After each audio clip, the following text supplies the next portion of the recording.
The 5-day congregation of the rich and powerful from across the world comes to an end in Davos. But we have a very interesting conversation lined up for you with people who are changing the future of the internet. Wonder what exactly is the buzz around Web3 and is it likely to be the future? Listen in to this very informative conversation with Sumit Gupta of CoinTCX, Prateek Gauri from 5IR Blockchain, Ravikant Agrawal and Antoni Martin of Polygon. Web3 beyond crypto, how can blockchain actually help us transform ordinary life? So I think started with so let me take you back to 1991, and I was reading New York Times. It said there is a new fad in the market called the internet. Okay. So similar to that, Web3 now is taking everybody by a storm, and you ask how can it transform ordinary lives. So I think Web3, look at it like an infrastructure. Nothing more than an infrastructure, but it has the ability, it's a distributed ledger technology, and when you build a decentralized protocol or when you build any application, then the good thing is it gives the power back to the community. Now what that does, it's decentralized, so what it means is it's more secure, it's more transparent, and it's more accountable. And it's not a fad. It's not a fad. Why? Why? Yes, it's not a fad because that's why I started by saying that, because a lot of people who don't understand, because there are a lot of jargons and there's a lot of demystification to be done, but until you demystify it, it might look like a fad, but when you actually demystify it, you get to know it's one of the best technologies the world has ever seen. One quick question before I go to the others. Is Web3 here, and if so, give me one example of it touching my life. So yes, so basically imagine you currently lodging an FIR. If you lodge an FIR and everything's on a Web3, okay, currently even after 5 years, it's immutable, meaning the records can't be changed. So even if you lodge an FIR against the most influential person on this planet, he or she can't get away, which means after 5 years, the record stays on the chain, the record stays on the infrastructure. So imagine the way it can change your life. Interesting choice of an example, and I'm coming to you, Ravi. And this is really to do with the use of blockchain in identity. And we know that identity, a national I card in India of sorts, Aadhaar, and Aadhaar is a long string of numbers on a piece of paper. How can blockchain help us deliver Aadhaar 2.0? Sure. So I think when we talk about identity, generally we tend to mix it up only to KYC. However, identity has a much broader spectrum. So with identity, we are not only restricted to, who I am, where I am living, but there are many other aspects. It relates to your financial detail, it relates to your educational detail, it relates to the other things that you do in your social environment, right? All those things are form of something that you claim that you are or you own, right? So identity 2.0, or what we call as a decentralized identity, has many flavors that can be added on top of the identity that we have in India, for example, Aadhaar. When we are talking about tomorrow's identity, it's going to be opening up very interesting customer engagement models as well. Today's identity either give you access or no access. In a blockchain world, Ravi, would I be correct in asking you that I don't even need to remember those numbers or carry cards? Everything will be virtual and perhaps linked to a biometric profile. Am I making sense here? No, I think not necessarily biometric is the decentralized identity. I think there is much more beyond to it. It is just one other attribute which helps you to identify yourself.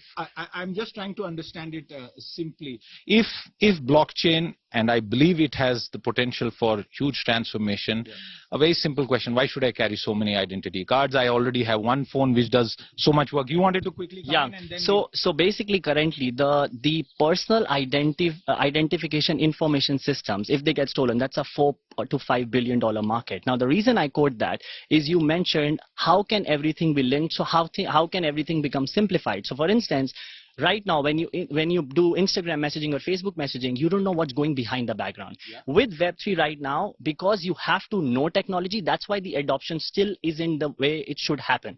But now, for instance, what a lot of chains are now doing, it's linking your social identity, it's linking your wallets to your decentralized identity. What that basically means, you don't have to remember hexadecimal addresses for your wallet.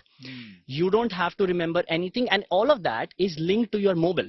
So if you know your mobile, so it could be Siddharth dot the chain name, Siddharth/web3 to Prateek/web3. If I know just that, I can get to know, I mean, we can transfer within each other our identity, so you don't have to exchange, QR codes. Everything goes. And then if you want to transfer money. From what you are telling me, I interrupted you on transfer money because that's exactly the point. I think a very basic version of this is already happening with the UPI, where we are doing that. You complete that point. Yeah, I think, very important aspect that Web3 brings is the ownership of your own data, right? So we have talked about Web 1, let's say, where you go on a yahoo.com, look for the news. That's Web 1, read only. Web 2, where we are talking about interacting, social media, Facebook, Telegram, right? You read and write and understand. With Web 3, you are talking about ownership of data. So my identity, I own. Today, whatever testimonial or let's say the rewards that I'm getting in a particular website, let's say I go to Facebook, I have data, but that data belongs to Facebook. With Web 3 identity, that data would be owned by me. Wow. There's going to be a difference. Hold that thought, because you've given me a very good cue. Before I go to Sumit, I want to come to you, Antoni. And again, two desi techies and Sumit also waiting there. From your perspective, and I think Polygon is a name that is very well respected in this world. We've been having kind of diverse chat here. How would you like to add to what these two gentlemen have told me so far? Well, I think that they already addressed all the points. I mean, the question here is that you can control your data, then you only need to send claims to prove certain things. Here we have new technologies that zero knowledge proof, that we are doing that with Polygon ID, and that what will allow you is to prove certain things when required, always keeping all the ownership of your data under your control. The thing that is always attached to identity in the digital world is the word unique. And I think you get what you say. So if I'm on a social platform, my identity is unique, even if the data that you make that good point belongs to someone else. Expand on that point about data and individual security and privacy. Yeah, but this is a very good point, because you are unique, but at the end you are a different person somehow, at the university, with your football team, with your bank, with your work. Then that a single person, an identity can have different aspects or personas. And this is something that Web3 allows us to embed in a single point that could be my own identity, because not everybody needs to know everything about me. It doesn't mean that I need to do things in a strange way, but it means that I can compartment a little bit the data, and I can show only what I want. And since we are talking about a public persona and a private persona, I like to give an example and add some color to it. So think about it. In today's world, if I am traveling from place A to place B and I use my email ID, my entire journey can be correlated because I'm using the same email ID to book my flight, to book my hotel, to book my restaurant, right?